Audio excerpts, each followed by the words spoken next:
이제 오늘 우리가 보는 겨자씨와 누룩 비유는 하나님 나라 비유에서 어쩌면 가장 유명한 비유입니다. 교회에서 가장 많이 이용하죠. 왜냐하면 그 비유의 내용이 너무 신나기 때문에. 전통적인 해석은 하나님 나라는 겨자씨같이 보잘것없는 것인데 신겨서 자라면 겨자나무처럼 크게 되고 부흥해서 번성한다. 그리고 누룩 비유는 그 하나님 나라는 내적으로도 멋있게 변화되어진다. 다시 말해서 하나님 나라가 세상에서 엄청나게 크게 성장하고 부흥하는 그런 비유로 이해되어진다. 그래서 아마 인기가 좋을 것입니다만은, 그러나 예수님께서 이 비유를 말씀하신 그 내용은 전혀 의미가 그렇지 않습니다. 정반대입니다. 이 비유는 이스라엘이라고 하는 하나님 나라가 얼마나 비정상적으로 외적인 데 치중하고 있는가. 그럼에도 불구하고 내적으로는 누룩이 온 등에 퍼지듯이 죄가 만연되어져 있는 이스라엘이라고 하는 하나님 나라를 지금 예수님이 고발하고 비판하고 폭로하는 내용의 비유입니다. 겨자씨와 누룩 비유가 정상적인 하나님 나라 비유가 아니라 비정상적인 하나님 나라의 비유를 보여주는 것이라는 사실을 지금까지 우리가 배웠던 것과 정반대죠. 의식하면서 오늘 비유를 함께 보아야 될 터인데, 이 겨자씨와 누룩 비유가 비정상적인 하나님 나라의 비유다라고 처음으로 얘기한 사람이 1861년에서 1945년에 살았던 아노 게벨라인입니다. 저도 이번에 책을 읽을 수 있는 때까지 읽어보았는데 상당히 문제가 있는 부분이 있지만 이 부분은 정확하게 짚었습니다.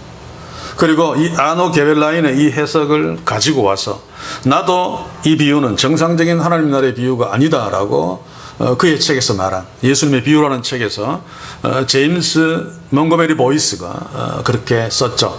저는 1987년도에 예수님의 비유를 공부하기 위해서 여러 가지 책들을 구하면서 이 예수님의 비유라고 하는 제임스 보이스 책을 만나고 아노 게벨라인의 이론을 보면서 이게 맞겠다 싶어서 가슴에 새겼습니다. 물론 그때는 군번이 그렇지 못해서 설교는 못했습니다만, 그런데 이 주장은 이내 묻히고 말았습니다. 사람들의 주목을 받지 못했습니다. 왜냐하면 이 두 사람 말고 나머지 모든 사람들은 이 겨자씨 비유와 누룩 비유는 하나님 나라의 긍정적인 번성과 부흥의 비유로 다 이해하고 가르쳤기 때문에 그렇습니다. 그래서 제가 오늘 이 비유가 그렇지 않다는 것, 세상에 묻혀버린 이 비유의 진실을 다시 밝혀내기를 원합니다. 그러면 먼저 좀 짧게 아노 게벨라인이 왜 이 비유가 긍정적인 하나님 나라의 비유가 아니고 부정적인 하나님 나라의 비유라고 말했는가, 그 근거를 잠깐 말씀드리겠습니다. 아노 게벨라인은 마태복음 13장에 나오는 천국 비유에서 이 비유를 얘기하고 있습니다. 천국 비유를 보시면 씨 뿌리는 비유, 소위 제가 씨가 뿌려진 밭들의 반응의 비유라고 그랬죠. 그 비유가 13장에 제일 먼저 나오고, 그 다음에 그 비유를 해석하는 예수님의 해석이 나오고, 그 뒤에 알곡이 뿌려진 밭에 가라지가 더 뿌려진, 이게 바로 부정적인 하나님 나라의 모습이죠. 비유가 나오고, 그 다음에 이 겨자씨와 가라지 누룩 비유가 나옵니다. 알곡과 가라지 비유, 그 다음에 겨자씨와 누룩 비유. 그리고 조금 뒤에 예수님이 알곡과 가라지 비유를 해설합니다. 아노 게벨라인은 이 비유의 해설을 예수님이 한 가지만 하시고, 그 사이에 있는 누룩과 가라지와 누룩 비유는 해석하지 않은 것은 이 비유와 같은 성격의 비유이기 때문에 대표적으로 한 가지만 해석했다는 것입니다. 일리 있는 말이죠. 만약 이 비유가 알곡과 가라지 비유와 다르게 하나님 나라의 부흥을 이야기한다면 마태가 다른데 편집했든지 예수님이 분명히 이 비유에 대해서 해설을 따로 했을 것입니다. 그리고 또 한 가지는 이 알곡과 가라지 비유 바로 앞에 네 가지 밭의 비유를 이야기하면서 길가에 떨어진 씨를 새들이 와서 먹었다. 그런데 예수님이 그 새들을 해설할 적에 이 새는 악한 자다, 곧 마귀다라고 이야기해놓고 바로 그 다음 비유에서 겨자나무에 새들이 날라왔다 라고 하는 그 새들이 좋은 의미로 이해된다는 것은, 좋은 의미로 예수님이 비유로 이야기했다는 것은 말이 안 된다는 것입니다. 저도 거기에 동의합니다. 만약 이 두 가지 새가 다른 종류라면은 아마 예수님은 어쩌면 씨들을 먹은 새를 까마귀가 와서 먹었다. 까마귀는 악한 자고 마귀다 라고 말했을 것 같고, 그냥 새들이라고 했으면 다르게 계자나무에 날아든 새는 비둘기였다, 뭐 이렇게 해서 서로 차별했을 것입니다. 가장 결정적인 것은 누룩 비유입니다. 아노 게벨라인도 이 누룩은 성경에서 죄로 상징되어지지 결코 좋은 뜻으로 상징되어진 적이 없다. 그런데 왜 여기에서 좋은 하나님 나라의 내적 변화로 이야기했겠는가? 예수님이 정말 그런 의미로 이야기했으면 겨자, 적어도 누룩을 사용해서 하나님 나라의 내적 변화를 설명하지는 않았을 것이다 라고 주장했습니다. 100번 맞는 말입니다.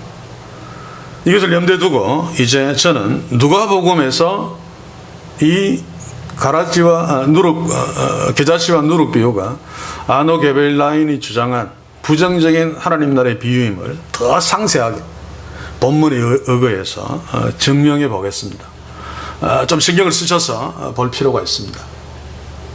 너무너무 중요한 비유입니다, 사실은. 18절 한번 읽어봅시다.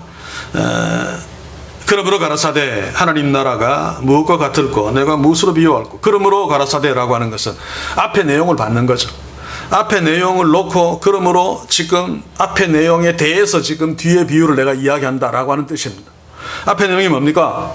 예수님께서 회당에 들어가셨을 때 18년 동안 사탄에게 억눌려서 몸이 구부러져서 안식일 날도 안식을 누리지 못하는 한 여인을 고쳐주심으로 안식을 회복시켜 주셨는데, 자기들끼리 안식일 날 회당에서 안식을 누렸던 회당장과 동네 사람들, 그런데 회장당이 바로 하나님이신 안식의 주이신 예수님이 안식일을 누리지 못하는 한 여인의 병을 고침으로 안식을 회복시켜 주셨는데, 그것을 가지고 율법을 가지고 예수님을 비난하는 것이 그 내용이었습니다. 바로 회당장, 회당, 동네 사람들은 이스라엘을 상징하는 거죠. 회당장은 특별히 이스라엘을 상징합니다. 그래서 예수님이 그들을 보고 뭐라고 말합니까? 이 외식하는 자들아 라고 책망하고 난 뒤에 그러므로 하나님 나라를 무엇에 비유할꼬? 라고 비유하고 있습니다. 그래서 뒤에 나오는 비유는 바로 앞에 회당장과 회당에 있는 동네 사람들을 비유하고 있는 것입니다. 그래서 앞에서 우리가 보았던 열매 없는 무화과나무 비유의 2탄이죠.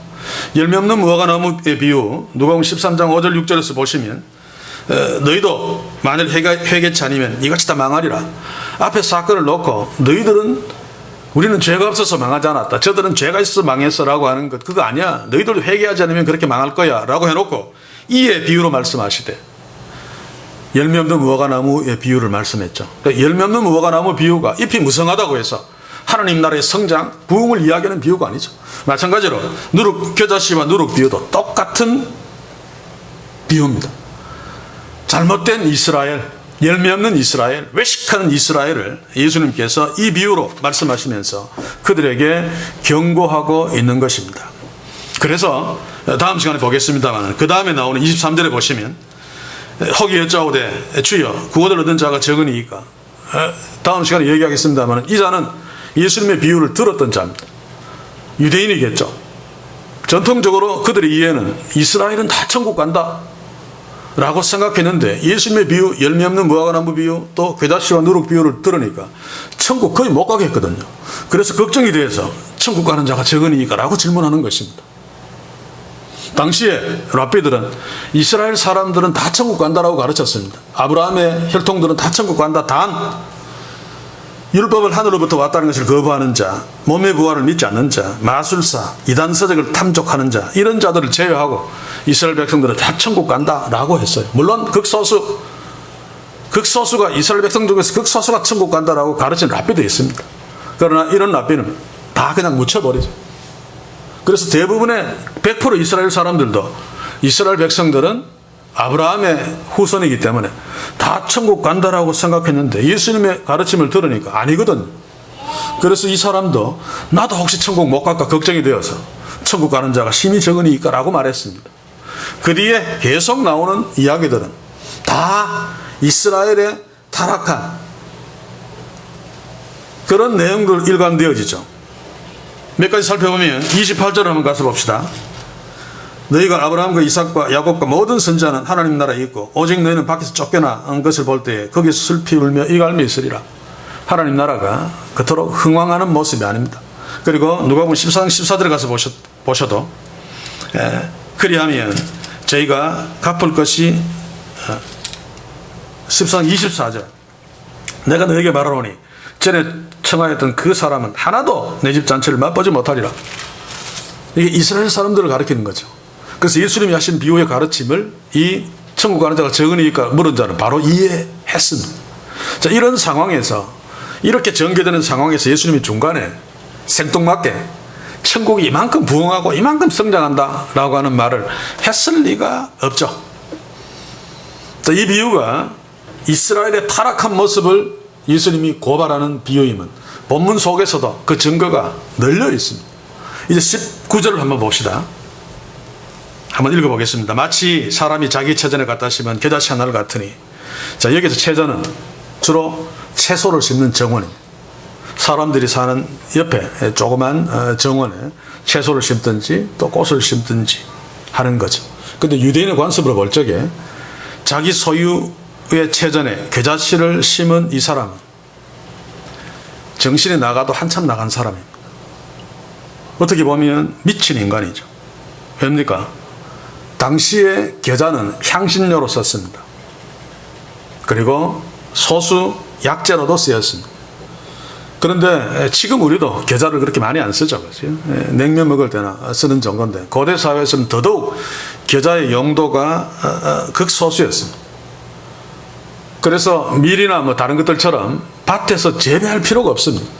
그냥 필요할 때 들판에 나가면 널려 있는 게 겨자풀입니다. 또 이 겨자풀은 아주 번식력이 대단히 강하기 때문에 농부들은 오히려 자기 밭에 겨자풀이 들어올까봐, 자기 체전에 겨자풀이 들어올까봐 굉장히 경계를 했어요. 만약 풀이 돌아가서 막 번성해버리면 밭을 버리기 때문에, 체전을 버리기 때문에 그렇습니다. 자, 그런데도 지금 이 사람이 겨자씨를 자기 채소밭에 심었다라고 하고 있습니다. 이 비유를 듣는 유대인들은 이놈 미쳤네, 뭔가 잘못되었구나라고 바로 깨닫습니다. 우리는 그들의 문화를 잘 모르기 때문에 막 잘못 오해하기도 합니다만, 그리고 지금 이 사람이 미쳤다는 결정적인 이유는 체전에 겨자씨를 심는 것은 하나님이 명령하신 율법에 정면으로 어긋나는 짓입니다. 레위기 19장 19절을 한번 봅시다. 너희는 내 규례를 지킬지어다. 네 육축을 다른 종류와 교합시키지 말며 네 밭에 두 종자를 섞어 뿌리지 말며 두 재료 직조한 옷을 입지 말지며. 하나님 이런 명령을 하신 것은 유대인들, 이스라엘 백성들, 하나님의 백성들의 순수함을 강조하기 위해서, 정신적으로 강조하기 위해서 이런 명령까지 한 거죠. 그래서 한 밭에 두 종자를 같이 뿌리지 못하도록 했습니다. 체전에는 채소만 뿌려야 됩니다. 그런데 겨자씨를 뿌렸다? 이 사람은 정신 나간 사람이죠. 율법을 어겨서라도 뭔가 다른 목적이 있었기 때문입니다. 체전에 채소만을 심어야 되는데 겨자씨를 심었다? 그것은 이 사람이 아마 자기 체전을 망치든지 말든지 간에 빠른 시간 내에, 겨자풀은 빠른 시간 내에 1년생 초기 때문에 3m에서 5m로 자라고 크게는 8m로 자라기 때문에 자기 체전이 막 풍성해질 것입니다. 우선 보기에 체전을 풍성하게 만들려는 목적이 아니라면 자기 체전을 망치는데도 이 겨자씨를 심을 이유가 없죠. 아마도 이 사람은 무언지는 모르지만 뭔가 사기치려고 하는 것 같아요. 멀리서 보기에 자기 체전이 막 풍성해 보이도록 해서 무언가를 이익을 얻기 위해서, 그래서 율법까지 어겨가면서 자기 체전에 겨자씨를 심은 것입니다. 이게 바로 당시의 이스라엘의 모습입니다. 예루살렘 성전을 중심한 유대교 지도자들, 빠른 시간 내에 이스라엘과 특별히 예루살렘 성전과 자기 자신이 크배하게 대단하게 웅장하게 보이도록 만들기 위해서 율법을 어기면서 반칙하고 나쁜 짓 다 했죠. 속으로는, 겉으로는 아닌 척, 하나님을 위하는 척, 의로운 척, 위선 떨고 있었습니다. 바로 이들의 모습이 겨자나무처럼 겉으로는 대단히 화려하고 대단해 보이지만 위선적으로 일관되어지, 그리고 속으로는 나중에 누룩비유를 보겠습니다만 누룩이 온덩이에 퍼진 것처럼 죄가 쫙 퍼져 있는 한국 교회와 똑같죠, 그죠? 그래서 예수님은 겨자씨 비유와 누룩 비유로 이 이스라엘의 타락한 모습을 지적하고 있습니다. 바로 이것의 실제 모습이 회당장과 동네 사람들이죠. 그래서 예수님은 앞에서 외식하는 자들아 라고 책망했는데, 바로 이 겨자씨가 겨자나무가 된 것은 이스라엘의 외식을 지적하는 것입니다.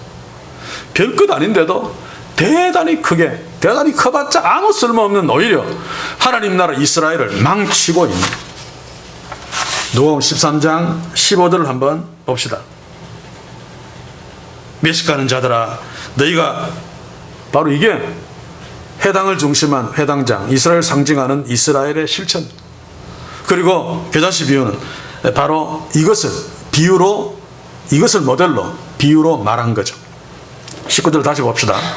예수님은 공중의 새들이 그 가지에 깃들이느니라 라고 말합니다. 타락한 교회들은 이 그림이 교회가 부흥하는 하나님 나라의 모습이다 라고 말하지만 아닙니다. 여기서 새들은 세상 나라를 대표하는 새들이 깃들었다라고 하는 것은 바벨론 제국의 모습을 모델로 한 것입니다. 이런 것들은 다 그냥 무시해버리죠. 다니엘서 4장 11절 12절 한번 봅시다. 그 나무가 자라서 견고하여 지고 그 고는 하늘에 닿았으니 땅끝에서도 보이겠고 그 잎사귀는 아름답고 그 열매는 많아서 만면의 식물이 될 만하고 들짐승이 그 그늘에 있으며 공중에 나는 새는 그 가지에 깃들이고 무릇 혈기 있는 자가 거기서 식물을 얻더라. 이 하늘에 닿을 만큼 큰 나무는 바벨론 제국을 이야기합니다. 그 당시에 바벨론 제국만한 제국이 없었죠. 그리고 그 가지에 새들이 깃들였다는 것은 자기들이 살기 위해서 바벨론 제국에 아부하면서 빌부터 먹고 사는 주변의 열강들의 열왕들, 그리고 권력자들을 의미합니다. 성경의 새들은 다 이런 것들을 상징하고 있죠. 새들이 깃들여 있는 것은 평화스러운 모습입니다. 그것은 바벨론 제국이 워낙 강해서 그 무력으로 그렇게 만든 것이죠. 그래서 위장된 평화입니다. 그래서 곧 사그라질 것입니다. 실제로 바벨론 제국은 고레스에 의해서 사그라지고 말았습니다. 그런데 이스라엘의 유대 지도자들은 예루살렘 성전을 중심으로 하나님 나라가 아닌 바벨론 제국을 모델로 흉내내고 있었던 거죠. 지금 한국교회도 마찬가지입니다만. 자, 그런데 바벨론 제국은 거대한 나무 맞습니다. 실제로 세속적으로 능력이 있죠. 그러나 이스라엘은 나무가 아닙니다. 그렇죠? 기껏해야 겨자풀에 불과합니다. 나무처럼 크게 키웠을 따름이죠. 그래서 예수님이 겨자풀을 겨자나무라고 말씀하신 것은 이스라엘의 지도자들이 바벨론을 흉내내어 겨자풀임에도 불구하고 나무처럼 키우고 나무처럼 보이게 한 위선을 지적하고 있는 것입니다. 겨자풀은 1년생 자풀이기 때문에 아무리 크게 자란다 할지라도 기껏해야 1년밖에 가지 않습니다. 그리고 그 가지가 아무리 굵어도 풀이기 때문에 속이 비어 있어서 나무처럼 목질처럼 힘이 없습니다. 그래서 일반적으로 새들이 겨자풀이 아무리 커도 나무처럼 보여도 거기에 절대로 둥지를 틀어 깃들이지 않습니다. 또 설령 깃들었다 할지라도 얼마 가지 않죠. 겨자나무 같은 이스라엘은 AD 70년에 로마에 의해서 완전히 무너지고 말았습니다. 그래서 이런 겨자나무에 새들이 깃들었다는 것은 이 새들도 정신 나간 새들입니다. 세상 정치가들, 권력자들 다 하나님을 외면하는 정신 나간 인간들이죠. 그리고 채자는 사람들이 사는 집 근처에 있습니다. 그래서 오가면서 채소밭에 물 주고 하죠. 그런데 채전에 겨자나무가 크게 있습니다. 사람들이 맨날 들락거리는 그곳에 있는 겨자나무가 아무리 보기 좋고 둥지 틀기 좋다 해도 새는 둥지 틀지 않습니다. 거기에 위험하니까. 그런데도 둥지 트는 것은 정신 나간 새가 틀림없습니다. 사랑하는 성도 여러분, 이런 상황에서 놓고 보면 예수님이 겨자씨 비유로 하나님 나라를 비유했을 리가 없습니다. 성경에 하나님 나라를 비유할 적에 소재로 주로 쓰는 소재가 바로 백향목이죠. 그렇죠? 왜냐하면 백향목은 정말로 거대하고 위험 있고 장엄하답니다. 저는 사진으로밖에 본 적이 없는데, 또 목재도 최고 목재여서 왕궁을 건설할 때 쓰고 성전을 지을 때도 백향목을 굉장히 많이 썼죠. 시편 12절 13절 한번 봅시다. 의인은 종려나무 같이 번성하며 레바논의 백향목 같이 발육하리로다. 여호와의 집에 심겼으며 우리 하나님의 궁성에서 흥왕하리로다. 시편 104편 17절 여호와의 나무가 우택에 협족하며 곧 그의 심으신 백향목이로다. 새들이 그 속에 깃을 들이며 학은 잣나무로 집을 삼는도다. 성경이 하나님 나라를 상징하는 소재는 계자 1년생 자풀인 계자나무가 아니라 백향목입니다. 그래서 예수님이 세상에서 하나님 나라가 번성해서 거대하게 되는 부흥을 비유로 얘기하고 싶었다면 물론 예수님은 절대로 그런 비유를 하지 않았을 것입니다. 왜냐하면 하나님 나라 세상에서 그렇게 부흥하는 거 이거 사실이 아니기 때문에. 그런데 설령 그렇게 비유로 말씀하려고 했다면 어떤 사람이 백향목 작은 가지를 자기 밭에 심었더니 나중에 그 백향목이 크게 되어서 새들이 와서 깃들였다 라고 비유로 말했을 것입니다. 다시 강조합니다만 이 겨자나무는 이스라엘 지도자들을 중심으로 예루살렘 성전을 중심으로 외식하는 그들이 만들어낸 이스라엘의 잘못된 껍데기 모습입니다. 여기에 새들이 깃든 이 새들은 권력자들이죠. 빌라도가 그 새들을 이룰 수 있고 헤롯 왕, 장로들 그리고 불의한 권력자들. 자, 그런데 만약 겨자나무가 진짜 하나님 나라라면 이런 잡새들이 그 하나님 나라에 깃들일 수 없습니다. 불편해서.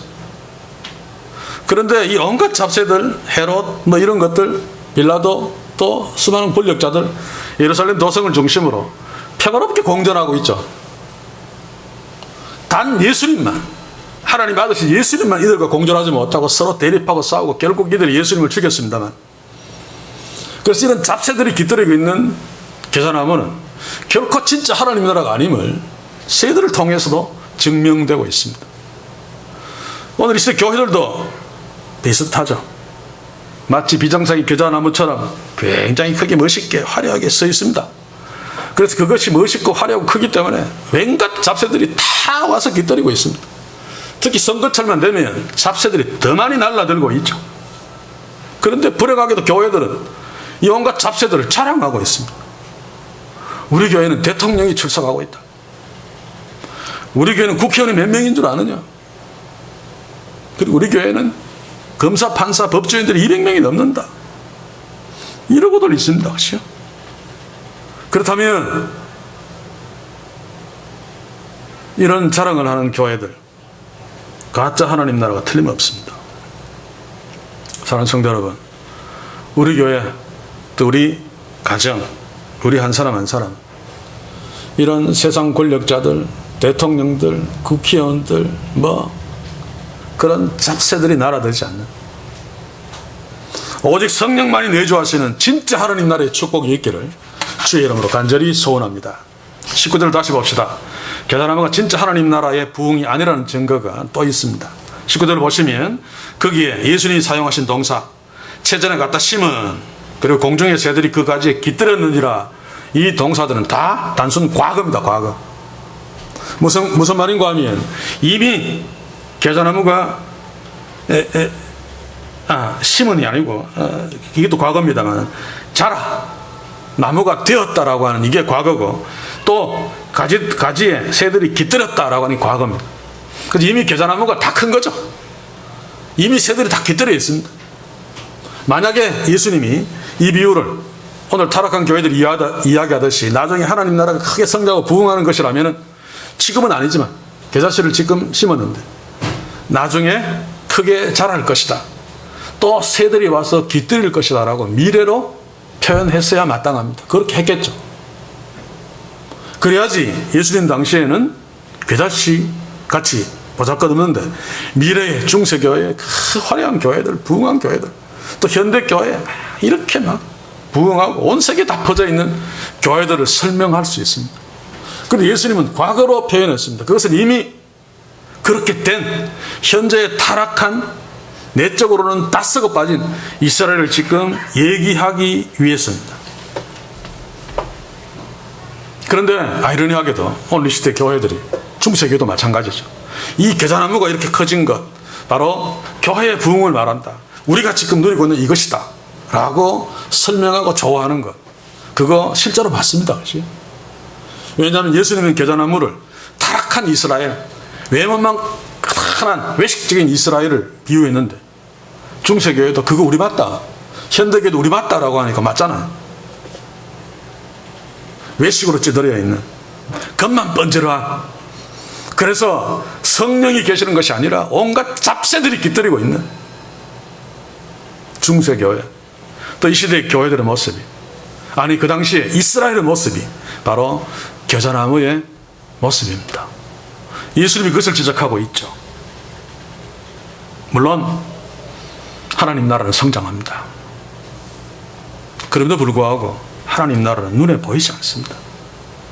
그래서 성장하는 것을 인간들이 인지할 수 없습니다. 왜냐하면 눈에 보이지 않기 때문에. 그래서 오늘 이 시대의 교회들이 오순절에는 계단식으로 시작했는데 지금 봐라, 교회들 봐라, 얼마나 세상에 많이 퍼져 있느냐. 우리 장로교에서도 우리 2만 교회, 3만 교회가 퍼져 있다. 눈에 보이는 것으로 하나님 나라가 이토록 부흥했다고 설명하는 것은 새빨간 거짓말입니다. 누가복음 17장 20절 21절 한번 읽어보겠습니다. 바리새인들이 하나님 나라가 어느 때 임하니까 묻거늘 예수께 대답하여 가라사대 하나님 나라는 볼 수 있게 임하는 것이 아니요 보이지 않는다고 말하죠. 여기 있다 저기 있다고도 못하리니 보이지 않으니까 하나님 나라는 너희 안에 있느니라. 이 너희 안에는 인유가 아니고 어망유입니다. 너희들 사이에 있다. 하나님 나라는 통치기 때문에 눈에 보이지 않습니다. 그래서 교회가 막 많아지는 것이 하나님 나라의 부흥일 수도 있지만 아닐 수도 있습니다. 오히려 반대일 수 있습니다. 문제는 교회가 많아지든지 적어지든지 커지든지 작아지든지 상관없이 하나님의 통치가 계속 번지면 하나님 나라가 성장하는 거고, 그렇지 않으면 하나님 나라가 후퇴하는 거죠. 물론 하나님 나라는 주님 오시는 날까지 계속 성장할 것입니다. 그러나 눈에 보이지 않기 때문에 사람들이 눈으로 보고 인지할 수 없습니다. 마가복음 4장 26, 27절 한번 읽어봅시다. 또 가라사대 하나님 나라는 사람이 씨를 땅에 뿌린 것 같으니, 땅에 씨를 땅에 뿌렸다고 하죠. 체전에 뿌린 것이 아니고 자기 밭에 뿌린 것이 아니고, 또 밤낮 자고 깨고 하는 중에 씨가 나서 자라되 그 어떻게 된 것을 알지 못하느니라. 하나님 나라는 자랍니다. 가지가 되고 또 잎이 나고 열매를 맺고 하는데 그 어떻게 된 것을 인간의 눈으로 알 수 없다고 예수님은 말씀하고 있습니다. 하나님 나라의 본질이 이렇기 때문에 예수님이나 사도들이 하나님 나라, 즉 주님의 교회가 시간이 지나면서 눈에 보이게 성장하고 겨자나무처럼 크게 부흥한다라고 가르친 적이 한 번도 없습니다. 그렇죠? 성경을 한번 보십시오. 만약 하나님 나라가 우리가 이해하듯이 타락한 교회들이 이야기해서 겨자나무가 자라는 것처럼 눈에 보이게 세상에서 커지고 대단하게 부흥한다는 것이 사실이면 교회는 핍박으로 눈물을 흘릴 필요도 없고 또 핍박을 끝까지 견뎌내고 인내할 필요도 없습니다. 처음에 조금 울다가 나중에 커지고 힘생기면 그 다음에는 지금의 한국교회 세계교회처럼 으라라고 해서 막 큰 소리 쳐야 되죠. 그러나 성경을 보십시오. 요한계시록 7장 17절 이 마지막 상황인데 이때는 교회가 겨자나무보다 더 커야 된다. 그렇죠? 이는 보좌 가운데 계신 어린 양이 저희의 목자가 되사 생명수 샘으로 인도하시고 하나님께서 저희의 눈에서 모든 눈물을 씻어 주실 것입니다. 세상에서 겨자나무처럼 큰 세상 위에서 핍박당하고 핍박당해서 계속 울었기 때문에 눈물을 씻어 주신다고 합니다. 계속 13장 10절 사로잡은 자는 사로잡힐 것이요 칼로 죽이는 자는 자기도 마땅히 칼에 죽으리니 성도들의 인내와 믿음이 여기 있느니라. 사로잡는 자가 교회를 사로잡는 자입니다. 즉 그리스도죠. 칼로 죽이는 자가 교회를 죽이는 즉 그리스도입니다. 이들이 결국 마지막 예수님이 재림했을 적에 예수님이 다 죽일 텐데 그 죽임이 성도들의 인내와 믿음이 여기 있기 때문이다. 성도들의 인내가 끝까지 참는 것이 필요합니다. 그래서 예수님도 우리에게 끝까지 인내하라고 독려하고 계시죠. 마태복음 24장 13절 그러나 끝까지 견디는 자는 구원을 얻으리라. 만약에 이 겨자씨와 누룩 비유가 천국이 부흥하고 성장하는 비유라면 처음에는 인내하고 눈물을 흘릴지 몰라도 나중에는 전혀 그럴 필요가 없습니다. 그래서 현대교회는 바로 이 눈물을 흘리지 않기 위해서 끝까지 핍박당하지 않고 편안하게 살기 위해서 겨자나무처럼 가짜 하나님 나라를 그렇게 키우고 힘을 가지는 것입니다. 사는 성도 여러분, 마지막 시대에 교회가 겨자나무처럼 대단히 커지고 부흥하는 것은 진짜 하나님 나라가 아니라 사탄의 나라인 적 그리스도의 무리들이죠. 그럼에도 진짜 주님의 교회는 끝까지 소수로 있으면서 두 증인으로 있으면서 끝까지 복음을 증거하다가 거대한 겨자나무 같은 적그리스도에 의해서 순교당합니다. 요한계시록 11장 7절을 봅시다. 저희가 그 증거를 마칠 때에 이것이 진짜 교회 두 증인을 말합니다. 무적인으로부터 올라오는 짐승이 저희로 더불어 전쟁을 일으켜 저희를 이기고 저희를 죽일 터인지 교회를 죽인다고 이야기합니다. 거대한 겨자나무처럼 크고 거기에 새들이 깃들여 평화를 누리는 것이 궁극적인 하나님의 성장과 부흥을 이야기하는 것이라면 절대 이런 일이 일어나지 않죠. 눈물 흘릴 필요 없습니다. 인내할 필요 없습니다. 순교할 필요 없습니다. 왜냐하면 엄청난 힘을 갖고 있기 때문에. 그래서 이 겨자나무의 크고 화려한 외관 모습에 온갖 잡새들이 깃들이고 있는 현대 교회가 진짜 하나님 나라일 수 없습니다. 세상 정치인들, 사악한 국회의원들, 그리고 법조인들, 물론 극소수 아닌 사람도 있지만 불편해서 교회에 못 들어옵니다. 어떻게 참 교회에서 장로가 되고 주님의 몸된 교회를 헌신하는 자로 설 수 있습니까? 이 잡새들인데.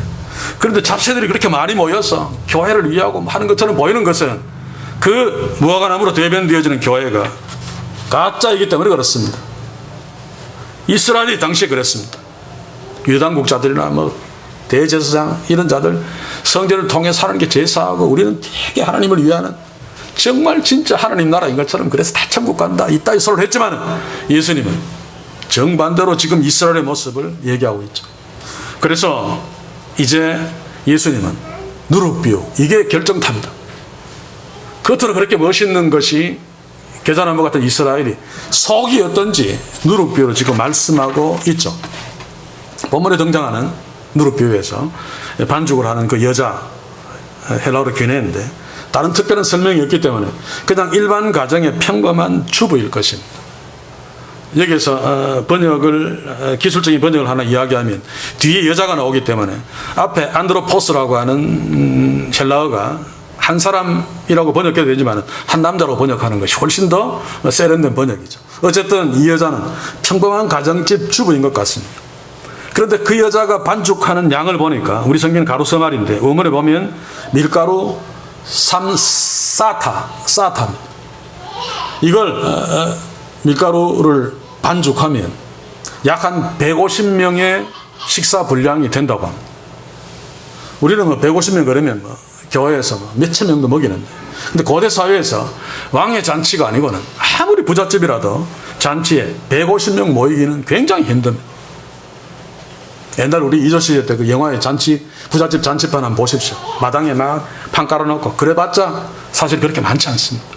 그런데 이 여자가 평범한 가정주부인데 집에서 이렇게 많은 밀가루를 반죽했다는 것은 자기 체전에 기자실을 갖다 심은 한 남자만큼이나 정신 나간 여자입니다. 이게 결코 정상적인 상황이 아니라는 것입니다. 그런데도 예수님의 누룩비유를 놓고 사람들은 성경 전체에 누룩은 다 죄를 이야기하지만 유독 여기서만큼은 예외적으로 좋은 뜻으로 쓰여졌다라고 억지를 씁니다. 물론 어떤 물건을 가지고 99번 좋은 의미로 비유로 쓰다가 한 번 나쁜 의미로 쓸 수 있습니다. 그런데 적어도 누룩만큼 이게 통하지 않습니다. 유대인들의 누룩에 대한 정서를 염두에 둔다면 예수님이 정신 나가지 않은 이상 하나님 나라의 내적인 비유를 정말로 말씀하셨다면 결코 유대인들에게는 100% 죄라고 인식하고 있는 누룩을 사용하지 않았을 것이다 그 말입니다. 누룩은 어느 경우에도 구약 성경에도 또 유대인들의 그 랍비 문헌에도 어디에도 죄로 상징하는 것으로 쓰여졌습니다. 그래서 유대인들에게 누룩은 피해야 될 죄를 상징하는 거죠. 이게 언제부터인가 하면 짐작컨대 제가 이렇게 쭉 보니까 애굽에 노예로 살 때부터 이 누룩이 이 죄를 상징하는 것이 되었을 것입니다. 유대인들이 야곱을 따라서 70명이 애굽에 갔습니다. 거기에서 전혀 이질적인 문화가 뭔가 하면 바로 애굽인들이 누룩을 너무 많이 사용한다는 것입니다. 유대인들은 술 담을 때 과일로 술을 담기 때문에 포도 거기에는 당분이 있죠. 그래서 누룩이 필요 없습니다. 그러나 애굽 사람들은 곡식으로 술을 담기 때문에 누룩이 반드시 필요하죠. 근데 애굽은 굉장히 큰 제국입니다. 그러니까 술을 굉장히 좋아합니다. 그래서 술 소비가 굉장히 많았고 특별히 그 수많은 신전에서 술을 굉장히 많이 소비했죠. 그래서 누룩을 엄청나게 썼습니다. 주변 나라 중에 애굽이 가장 누룩을 많이 쓰는 나라였습니다. 유대인들은 자연스럽게 누룩 그러면 애굽 제국의 그 타락한 술로 말미암은 문화, 죄악, 그리고 우상 신전에서 벌어지고 있는 그 음란한 문화, 죄악, 이것을 상징하는 것으로 자연스럽게 받아들일 수밖에 없었죠. 그래서 출애굽 때 하나님이 모세를 통해서 너희들이 누룩 없는 빵을 준비해서 먹고 떠나라 라고 명령한 것은 애굽의 그 누룩 같은 죄와 결별하라고 하는 상징적인 명령입니다. 그리고 이들이 유월절을 지킬 적에도 유월절날 그 다음부터 7일 동안은 무교절이라고 지켰죠. 다 뭉뚱그려서 유교절입니다. 유월절이라고도 하는데 무교병을 먹습니다. 누룩 없는 빵. 그리고 특별히 7일 동안도 누룩 없는 빵을 먹으면서 이 7일 동안 무교절을 정한 이유가 뭔가 하면 집안 속속히 빵마다 누룩을 쓰기 때문에 누룩가루가 막 날려서 막 땅에 들어갈 수도 있고 찬장 속에 숨었을 수도 있고 모든 묵은 누룩을 다 일주일 동안 청소합니다. 하루만 하는 것이 아니라 다 청소해서 내어버리는 기간입니다. 1년 동안 너희들에게 쌓인 죄를 다 청소하고 회개하고 다 털어버려라 라고 하는 상징적인 명령이죠. 유대인들에게 누룩은 예외 없이 죄를 말합니다.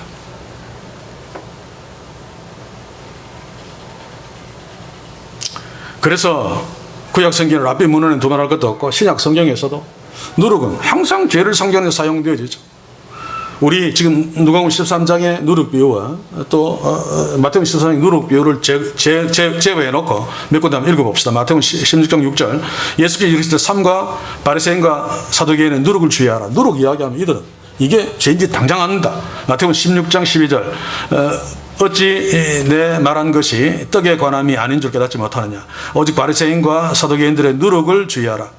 마가복음 8장 15절 예수께서 경계하여 가라사대 삼가 바리새인들의 누룩과 헤롯의 누룩을 주의하라. 누가복음 12장 1절 그동안 무리 수만 명이 모여 서로 밟힐 만큼 되었더니 예수께서 먼저 제자들에게 말씀하여 가라사대 바리새인들의 누룩 곧 외식을 주의하라. 바울도 마찬가지였습니다. 고린도전서 5장 6절에서 8절 너희가 잘하는 것이 옳지 아니하도다. 적은 누룩이 온 등에 퍼지는 것을 알지 못하느냐. 너희는 누룩이 없는 자인데 새 덩어리가 되기 위하여 묵은 누룩을 내어버리라. 우리의 유월절 양 곧 그리스도께서 희생이 되셨느니라. 이러므로 우리가 명절을 지키되 묵은 누룩도 말고 괴악한 악독한 누룩도 말고 오직 순전함과 진실함에 누룩 없는 떡으로 하자. 갈라디아서 5장 9절 적은 누룩이 온 등에 퍼지느니라. 누룩은 100% 죄를 상징합니다. 유대인들이 그것을 쉽게 받아들인 이유가 누룩이 죄와 성격이 거의 같기 때문에 그렇습니다. 그렇죠? 누룩은 아무리 적어도 아무리 큰 덩이 속에 들어와도 다 퍼져버립니다. 공동체 죄가 한번 들어오면 금방 다 퍼져버립니다. 그리고 소리 없이 퍼지죠. 그렇죠? 빨리 퍼집니다. 그리고 누룩이 퍼진 반죽은 탱탱해서 굉장히 보기 좋습니다. 그리고 누룩이 들어간 빵은 맛도 좋습니다. 죄의 속성과 똑같습니다. 또 죄는 몰래 숨어서 들어오죠. 그래서 예수님은 이 누룩 비유를 말씀하시면서 결정적으로 그 말씀을 하셨습니다. 우리 성경에는 그냥 너라고 번역했는데 번역 잘못한 거죠. 그렇죠? 예수님이 너라고 우리가 번역한 그 원문대로 보시면 크립토인데 숨기다입니다. 숨기다. 영어 성경에 보니까 하이드로 바로 번역했어요. 히드. 과거로. 왜 숨깁니까? 죄이기 때문에 그렇습니다.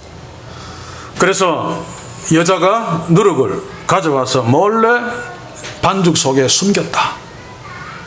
예수님은 이런 용어를 써서 지금 누룩 비유가 죄가 이스라엘에 확 퍼지는 것을 더 쉽게 깨달을 수 있도록 숨겼다라고 하는 표현을 쓴 것입니다. 다시 말합니다마는 예수님이 밀가루 반죽으로 하나님 나라의 비유를 말씀하려고 하셨다면 이 밀가루 반죽에 누룩이 조금도 없는 깨끗한 빵이야 라고 했을 것입니다. 왜냐하면 하나님 나라는 무교병으로 상징되어지기 때문에. 그래서 성전에서 하나님께 바치는 빵들은 누룩을 전혀 넣지 않습니다. 순수한, 왜냐하면 누룩은 죄를 상징하기 때문에 그렇습니다. 그런데도 오늘 타락한 교회들은 누룩이 온데 퍼진 것을 가지고 교회, 하나님 나라의 내적 부흥을 말한다라고 말하고 있습니다. 이것은 하나님 나라를 전혀 모르는 무식한 소리가 아닐 수 없죠. 왜입니까? 하나님 나라는 궁극적으로 내적 변화가 필요 없습니다. 성령에 의해서 거듭난 자들, 이미 새 사람이 된 자들이 모여 있는 거죠. 설령 세상 속에서 성화를 통해 내적 변화가 필요하다면 각자의 몫입니다. 성령이 각자 그 속에서 그 사람을 변화시켜 가는 거죠. 그런데 누룩이 들어와서 전체에 확 퍼진 것은 죄의 속성 말고는 있을 수 없습니다. 이것은 100% 죄로 물들어버린 이스라엘이라고 하는 하나님 나라를 예수께서 누룩 비유로 고발을 하고 있는 것입니다. 이제 말씀을 맺겠습니다. 소름 끼치지 않습니까? 똑같은 하나님의 말씀인데 이렇게 엉터리로 해석되어지고 엉터리로 해석한 것을 놀랍게 교회가 외식하고 그래서 반칙 쓰면서 외적으로 그렇게 커진 것을 예수님이 예언하신 하나님 나라의 부흥이다 라고 좋아하고 누룩이 그 말도 안 되는 덩어리 속에 숨어 들어간 것.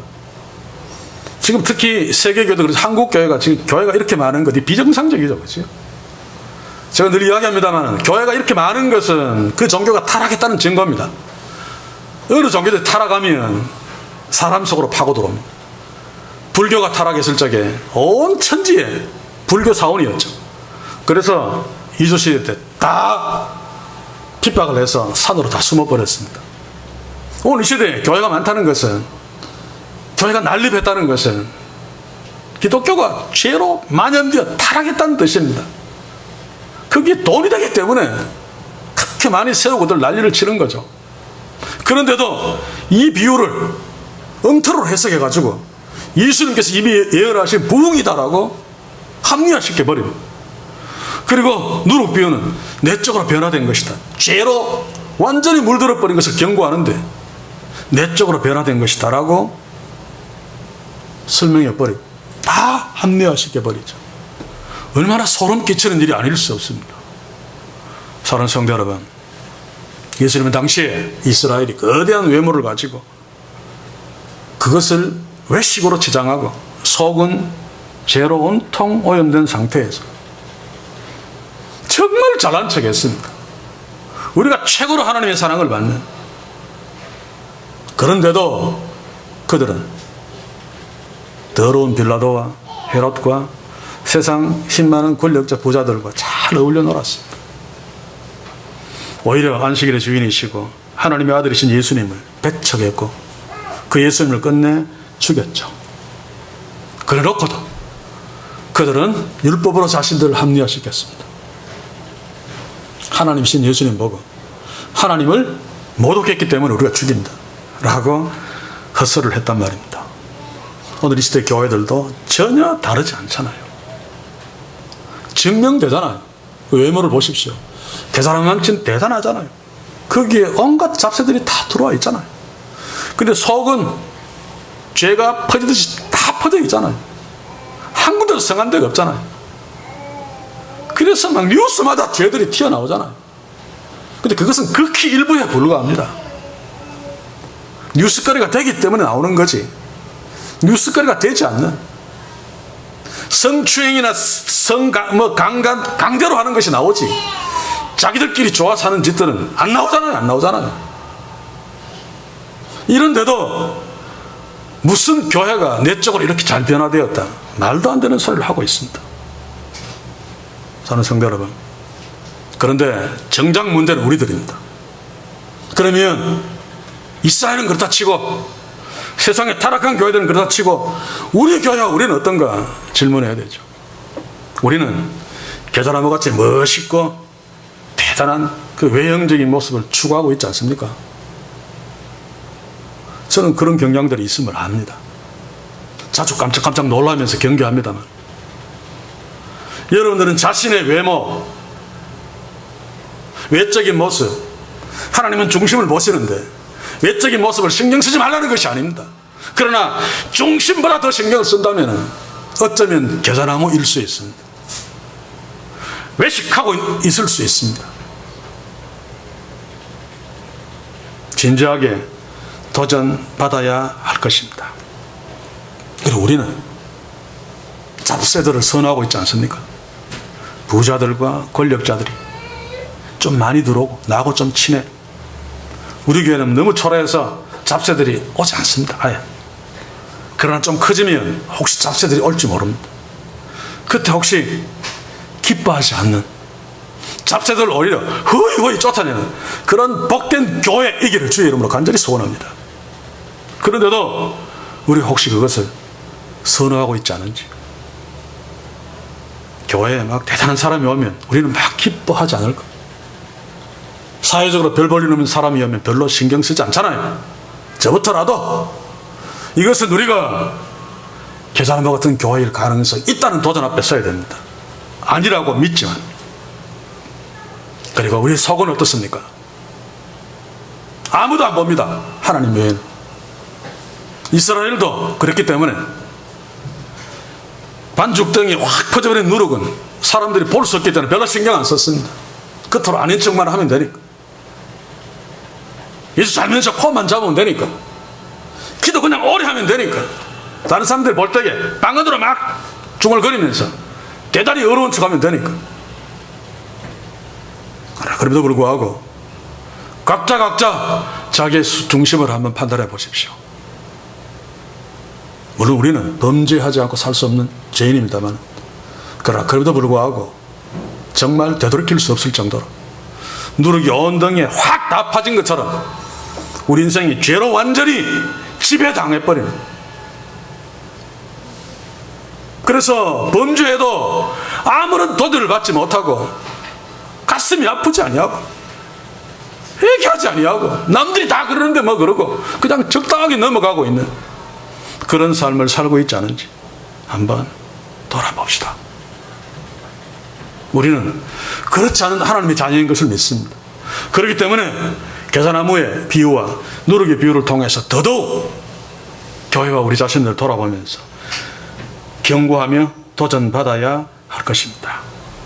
사랑하는 성도 여러분, 아무리 자꾸 초라한 모습이라 할지라도 누룩이 없는, 죄가 없는, 잡새들이 날아들지 않는, 하나님이 정말로 기뻐하는 교회, 기뻐하는 우리 가정, 기뻐하는 우리 한 사람 한 사람 되는 축복이 우리 교회와 우리 가정들과 우리 각자에게 주님 오시는 그날까지 계속되어지는 그런 놀라운 축복이 있기를 주의 이름으로 간절히 소원합니다. 기도합시다. 주여, 오늘 겨자씨와 누룩 비유를 보았습니다. 끝이 있는 주의 종이 나쁜 비유임을 지적했음에도 불구하고 타락한 교회들의 위세 때문에 오래전에 묻히고만 이 예수님의 비유의 진실을 오늘 우리 함께 살폈습니다. 이 땅의 교회들의 모습이 가득한 겨자나무의 모습이고 온갖 잡새가 깃들인 모습이 이 시대의 교회의 모습임에 틀림없습니다. 특별히 누룩이 엉덩이에 퍼졌듯이 죄가 다 퍼져서 이제 되돌이킬 수 없는 수준까지 왔는 상태임 우리가 압니다. 이 비유를 통해서 우리가 주님의 경고를 겸손하게 진지하게 들을 수 있게 하소서. 나의 모습을 한번 살펴보게 하시고 나도 혹시 그렇지 않은가 돌아보게 하시며 그런 성향들이 있다면 다시 한번 주께 내어놓고 회개하며 나의 하나님 자녀된 인생과 삶을 다시 한번 주께서 원하시는 뜻대로 리빌딩할 수 있도록 성령이여 도와주시옵소서. 특별히 이 교회 공동체와 우리의 가정교회는 겨자나무가 아닌 축복이 있기를 소원합니다. 온갖 잡새가 조금도 틈타지 않는 축복이 있기를 소원합니다. 죄가 침범하지 못하는 축복이 있기를 소원합니다. 예수님의 이름으로 기도하옵나이다. 아멘.